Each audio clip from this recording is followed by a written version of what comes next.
كلشي كيشوف هاد الأيام الأخبار، وكلشي متبع هاد الحرب اللي نايضة في الشرق الأوسط، وحنا هنا في المغرب واخا بعاد بآلاف الكيلومترات.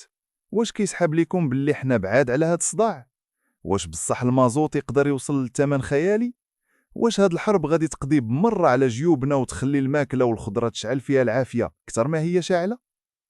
السلام عليكم، معكم أحمد ياسين، وهذه قناتكم إيفو فيت.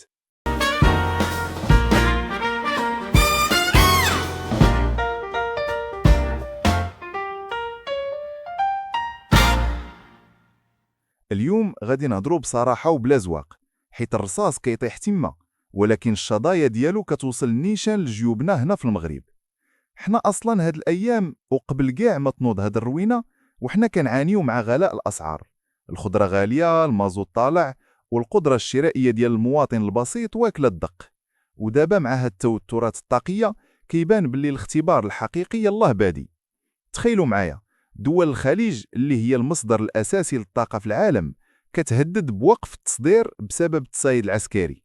ووزير الطاقة القطري خرج بتصريح كيزلزل العالم وكيقول باللي البرميل يقدر يوصل ل $150. وهذا الشيء كيعني صدمة قوية للسوق المغربية اللي كتعتمد كليا على الاستيراد من برا. المشكل ماشي غير في الإنتاج، المشكل حتى في طريق السلعة.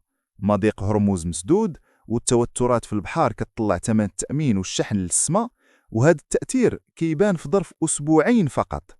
يعني القضية قريبة بزاف وماشي بعيدة. وزارة الانتقال الطاقي عندنا في المغرب كتحاول تطمن الناس وكتراقب الوضع يوميا، ولكن خاصنا نكونوا واقعيين.